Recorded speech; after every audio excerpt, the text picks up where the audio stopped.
राधे राधे, जय श्री कृष्णा। नमस्कार दोस्तों, स्वागत है आप सभी का मेरे YouTube चैनल आर के भक्ति में। भक्तों, आज हम आपको श्रीमद् भागवत महापुराण के द्वितीय स्कंद के प्रथम अध्याय की कथा सुनाएंगे, जिसमें कि ध्यान विधि और भगवान के विराट स्वरूप के वर्णन का वर्णन किया जाएगा। तो सभी भक्तजन हमारी इस कथा को श्रद्धा भाव और प्रसन्न चित्त मन से सुने। जो भक्त हमारे चैनल पर नए आए हैं, जिन्होंने अभी तक हमारे चैनल को सब्सक्राइब नहीं किया है, वो हमारे चैनल को सब्सक्राइब करें, वीडियो को लाइक करें और कमेंट में ओम नमो भगवते वासुदेवाय अवश्य लिखें। तो आइए भक्तों, कथा को प्रारंभ करते हैं। कल आपने सुना व्यास जी के पुत्र श्री सुखदेव जी परीक्षित जी को अपनी कथा सुनाने के लिए उनके पास आए हैं। आज वह उनके प्रश्नों का उत्तर देते हैं। श्री सुखदेव जी ने कहा, परीक्षित, तुम्हारा लोकहित के लिए किया हुआ यह प्रश्न बहुत ही उत्तम है। मनुष्यों के लिए जितनी भी बातें सुनने, स्मरण करने या कीर्तन करने की हैं, उन सब में यह श्रेष्ठ है। आत्मज्ञानी महापुरुष ऐसे प्रश्न का बड़ा आदर करते हैं। राजेंद्र, जो ग्रस्त घर के काम धंधों में उलझे हुए हैं, अपने स्वरूप को नहीं जानते, उनके लिए हजारों बातें कहने, सुनने एवं सोचने करने की रहती हैं।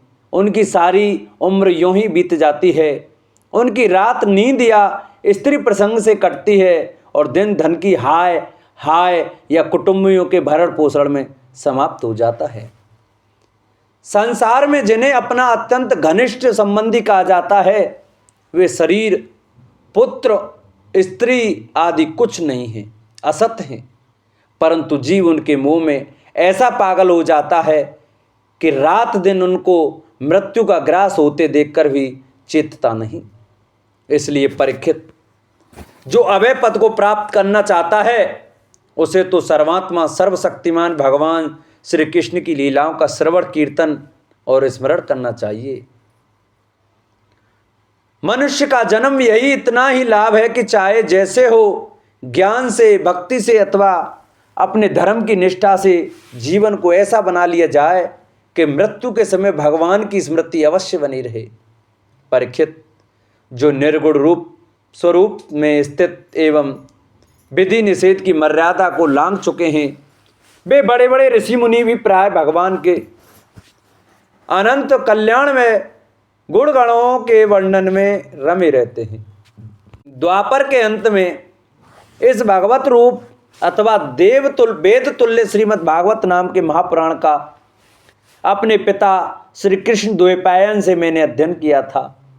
राजर्षि, मेरी निर्गुण स्वरूप परमात्मा में पूर्व निष्ठा है, फिर भी भगवान श्री कृष्ण की मधुर लीलाओं ने बलात् मेरे हृदय को अपनी ओर आकर्षित कर लिया। यही कारण है कि मैंने इस पुराण का अध्ययन किया। तुम भगवान के परम भक्त हो, इसलिए तुम्हें मैं इसे सुनाऊंगा। जो इसके प्रति श्रद्धा रखते हैं, उनकी शुद्धि चित्त वृत्ति भगवान श्री कृष्ण के चरणों में अनन्य प्रेम के साथ बहुत शीघ्र लग जाती है। जो लोग लोक या परलोक की किसी भी वस्तु की इच्छा रखते हैं या इसके विपरीत संसार में दुख का अनुभव करके जो उससे विरक्त हो गए हैं और निर्भय मोक्ष पद को प्राप्त करना चाहते हैं, उन साधकों के लिए तथा योग संपन्न सिद्धि ज्ञानियों के लिए भी समस्त शास्त्रों का यही निर्णय है कि वे भगवान के नामों का प्रेम से संकीर्तन करें। अपने कल्याण साधन की ओर से असावधान रहने वाले पुरुषों की वर्षों लंबी आयु भी अनजान में ही व्यर्थ बीत जाती है। उससे क्या लाभ? सावधानी से ज्ञानपूर्वक बिताई हुई घड़ी भी 2 घड़ी भी श्रेष्ठ है, क्योंकि उसके द्वारा अपने कल्याण की चेष्टा तो की जा सकती है। राजर्षि, खट्वांग अपनी आयु की समाप्ति का समय जानकर 2 घड़ी में ही सब कुछ त्याग कर भगवान के अभय पद को प्राप्त हो गए थे। परीक्षित, अभी तो तुम्हारे जीवन की अवधि 7 दिन की है। इस बीच में ही तुम अपने परम कल्याण के लिए जो कुछ करना चाहिए सब कर लो। मृत्यु का समय आने पर मनुष्य घबराए नहीं।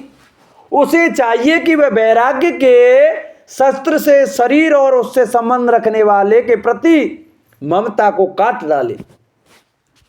धैर्य के साथ घर से निकलकर पवित्र तीर्थ के जल में स्नान करे और पवित्र तथा एकांत स्थान में विधि पूर्वक आसन लगाकर बैठ जाए।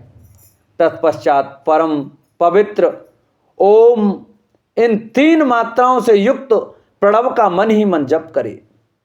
प्राण वायु को वश में करके मन का दमन करे और एक क्षण के लिए भी प्रणव को न भूले। बुद्धि की सहायता से मन के द्वारा इंद्रियों को उनके विषयों से हटा ले और कर्म की वासनाओं से चंचल हुए मन को विचार के द्वारा रोककर भगवान की मंगलमय रूप में लगाए। स्थिर चित्त से भगवान के श्री विग्रह में से किसी एक अंग का ध्यान करे। इस प्रकार एक एक अंग का ध्यान करते विषय वासना से रहित मन को पूर्ण रूप से भगवान में ऐसा तल्लीन कर दे कि फिर और किसी विषय का चिंतन ही न हो। वही भगवान विष्णु का परम पद है, जिसे प्राप्त करके मन भगवत प्रेम रूप आनंद से भर जाता है। यदि भगवान का ध्यान करते समय मन रजोगुण से विक्षिप्त या तमोगुण से मूढ़ हो जाए तो घबराए नहीं, धैर्य के साथ योग धारणा के द्वारा उसे बस में करना चाहिए, क्योंकि धारणा उक्त दोनों गुणों के दोषों को मिटा देती है। धारणा स्थिर हो जाने पर ध्यान में जब योगी अपने परम मंगल में आश्रय भगवान को देखता है तब उसे तुरंत ही भक्ति योग की प्राप्ति हो जाती है। परीक्षित ने पूछा, ब्राह्मण, धारणा किस साधना से किस वस्तु में किस प्रकार की जाती है और उसका क्या स्वरूप माना गया है जो शीघ्र ही मनुष्य के मन का मैल मिटा देती है? श्री सुखदेव जी ने कहा, परीक्षित, आसन, श्वास, आसक्ति और इंद्रियों पर विजय प्राप्त करके फिर बुद्धि के द्वारा मन को भगवान के स्थूल रूप में लगाना चाहिए। यह कार्य रूप संपूर्ण विश्व को कुछ कभी था, है या होगा, सब का सब जिसमें दीख पड़ता है वही भगवान का स्थूल से स्थूल और विराट शरीर है। जल, अग्नि, वायु, आकाश, अहंकार, मैं तत्व और प्रकृति, इन 7 आवरणों से घिरे हुए इस ब्रह्मांड शरीर में जो विराट पुरुष भगवान हैं, वे ही धारणा के आश्रय हैं। उन्हीं की धारणा की जाती है। तत्वज्ञ पुरुष उनका इस प्रकार वर्णन करते हैं, पाताल विराट पुरुष के तलवे हैं, उनकी एड़ियाँ और पंजे रसातल हैं, दोनों गुल्फ एड़ी के ऊपर की गांठें महातल हैं, उनके पैर के पिंडे तलातल हैं, विश्वमूर्ति भगवान के दोनों घुटने सुतल हैं, जांघें वितल हैं और अतल हैं, पेड़ू भूतल है। और परीक्षित, उनके नाभि रूप सरोवर को ही आकाश कहते हैं। आदि पुरुष परमात्मा की छाती को स्वर्गलोक, गले को महरलोक, मुख को जनलोक और ललाट को तपोलोक कहते हैं। उन सहस्त्र सिर वाले भगवान का मस्तक समूह ही सत्यलोक है। इंद्र आदि देवता उनकी भुजाएं हैं, दिशाएं कान, शब्द श्रवणेन्द्रिय हैं, दोनों अश्विनी कुमार उनकी नासिका के छिद्र हैं, गंध घ्राणेन्द्रियां हैं और धधकती हुई आग उनका मुख है। भगवान विष्णु के नेत्र अंतरिक्ष हैं, उनमें देखने की शक्ति सूर्य है, दोनों पल के रात और दिन हैं। उनका भ्रूविलास ब्रह्मलोक है, तालु जल है और जहाँ रस वेदों को भगवान का ब्रह्मरंध्र कहते हैं और यम की दाढ़ें सब प्रकार के स्नेह दांत हैं और उनकी जगमोहिनी माया को ही उनकी मुस्कान कहते हैं। ये अत्यंत सृष्टि उसे माया का कटाक विक्षेप है। लज्जा ऊपर का होठ और लोभ नीचे का होठ है, धर्म स्तन और अधर्म पीठ है। प्रजापति उनके मूतेंद्रिय हैं, मित्रा बड़ोड़ अंडकोश हैं, समुद्र कोक है और बड़े बड़े पर्वत उनकी हड्डियां हैं। राजन, विश्वमूर्ति विराट पुरुष की नाड़ियां नदियां हैं, वृक्ष रोम है, परम प्रबल वायु श्वास है, काल उनकी चाल है और गुणों का चक्कर चलाते रहना ही उनका कर्म है। परीक्षित, बादलों को उनके केस मानते हैं, संध्या उन अनंत का वस्त्र है। महात्माओं ने अव्यक्त मूल प्रकृति को ही उनका हृदय बतलाया है और सब विकारों का खजाना उनका मन चंद्रमा कहा गया है। मैं तत्व को सर्वात्मा भगवान का चित्त कहते हैं और रुद्र उनके अहंकार कहे गए हैं। घोड़े, खच्चर, ऊंट और हाथी उनके नख हैं। वन में रहने वाले सारे मृग और पशु उनके कट प्रदेश में स्थित हैं। तरह तरह के पंछी उनके अद्भुत रचना कौशल हैं।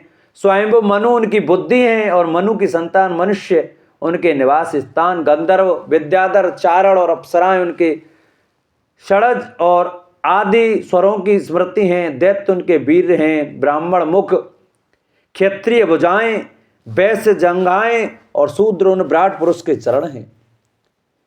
विविध देवताओं के नाम से जो बड़े बड़े द्रव्य में यज्ञ किए जाते हैं वे उनके कर्म हैं।